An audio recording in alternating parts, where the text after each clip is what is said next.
Hi everyone, it's Mrs. Harris here at Big Kid Inequality Rescue. You're joining us today for part 3 of our saga, which is focusing on graphing inequalities. So let's go ahead and get started by reviewing some graphing. For our purposes in 6th grade, I need you to put 3 numbers on your number line. 3 different points. 0 in the middle, the number you're discussing, and then its opposite. So I only need to see those 3 points on your number line as long as you're understanding that you're graphing on a number line and that all the numbers in between and beyond are possible solutions. The other thing that you need to know when graphing inequalities is that you're either going to have an open or a closed circle at the number that's being discussed. An open circle means that you're talking about something that is greater than or equal to, and a closed circle means that you're talking about greater than or equal to or less than or equal to, which means that the number being discussed is considered a possible solution to that set. Okay, so let's go ahead and get started. Our first inequality that we're going to graph is y less than or equal to negative 192. So I told you that for our purposes, I only need to see 3 numbers on our graph. So I need to see 0. I need to see where negative 192 is. And based off of all the other graphing that we've done on number lines this year, you know that negative numbers are to the left of the 0 on the number line. So you have negative 192. And then the opposite means that you're going to have 192. So the number that's being discussed, or that I'm comparing y to, is negative 192. So I know that that's where my circle is going to be. Now I need to decide, is it going to be opened or closed based off of the symbol in the inequality. This says less than or equal to. So because negative 192 is a possible solution, we're going to have a closed circle. Okay? Meaning that any number less than or equal to negative 192 is a possible solution. So now I need to decide, where are all the numbers that are less than negative 192?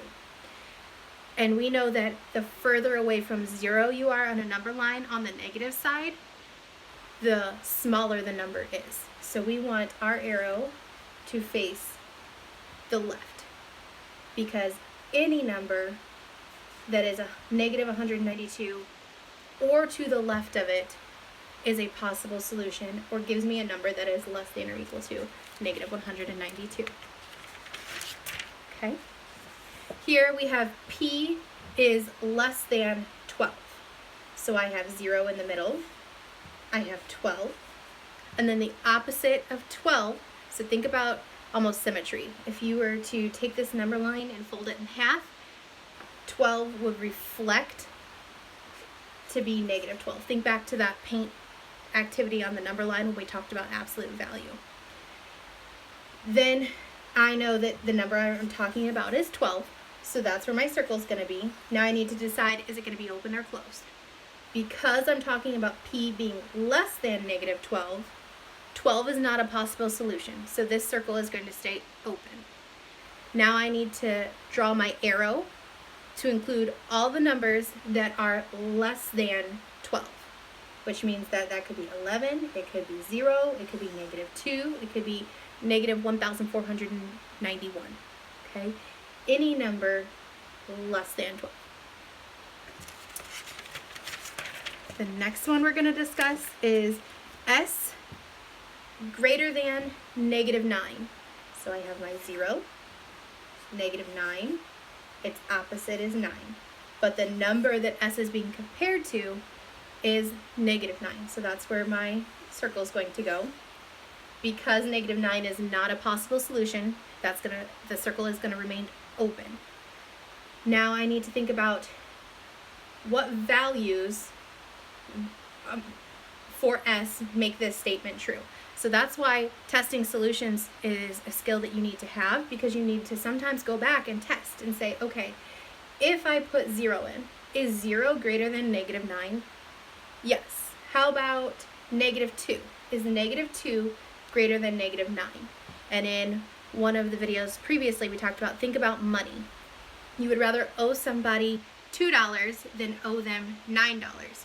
So that's a smaller debt. So -9 is actually a smaller number because it's larger in debt. So we know any number to the right makes this inequality true. And then the last one we're going to discuss is x greater than or equal to 27. So we have 0, we have 27, and we have -27. Those are the three numbers that I need to see. Now you should be thinking about, oh, the next thing I need to do is draw my circle. Is it going to be opened or is it going to be closed? Well, let's look at the symbol. X has to be greater than or equal to 27. So because it's a possible solution, we're going to shade it in.